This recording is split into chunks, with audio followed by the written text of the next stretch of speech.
Kaya nga eh. Sabi, Masipag ka lang talaga eh, hindi ka matatalo rito sa ano.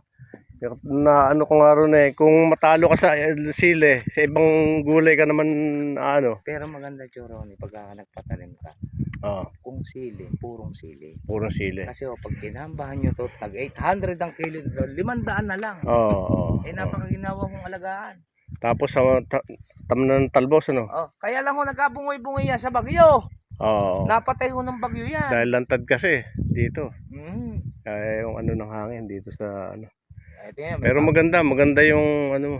may bagong sitaw. Oo. May sili eh. Sabi ko nga kay Kuya Jerry, bago ka umuwi, Oo. at ikaw na mamamahala ng lupa mo. May pag-uusap kasi kami Choroni dito. Oo. Yung 200 square meter, siya muna ang magbabayad. Pero ipapasa niya sa akin. Alin 200 square meter? Alam mo, 700 ito.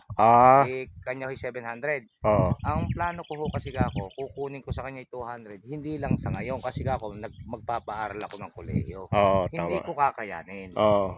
Mabibigatan ba ho ako sa pag-uulong? Ito maganda yung papaya oh. Pangit siya ho, Choroni. Pangit pa ito. Pero duwag to. Ayan yung lasones ko itinanim. Asan? Ere ho ikinover ko sa lilim. Ito ho. Lasones ba yan? Lasones yan. Hindi, ano yan, yung ano tawag doon? Santol? Hindi, yung rambutan. Hindi ho, lasones yan. Saan mo nabili? Sa binili pa ho yan, sa Bulacan ni Kuya Jerry. Kailangan sa lilim siya, no? Para ho nakaproteksyon sa init. Pati ubas, ganun din. Yung ubas hindi masyado. Ito daw kasi ang turo sa lilim, kaya isiniwan ko dyan. Pag talaga buhay na siya, papatayin ko na to.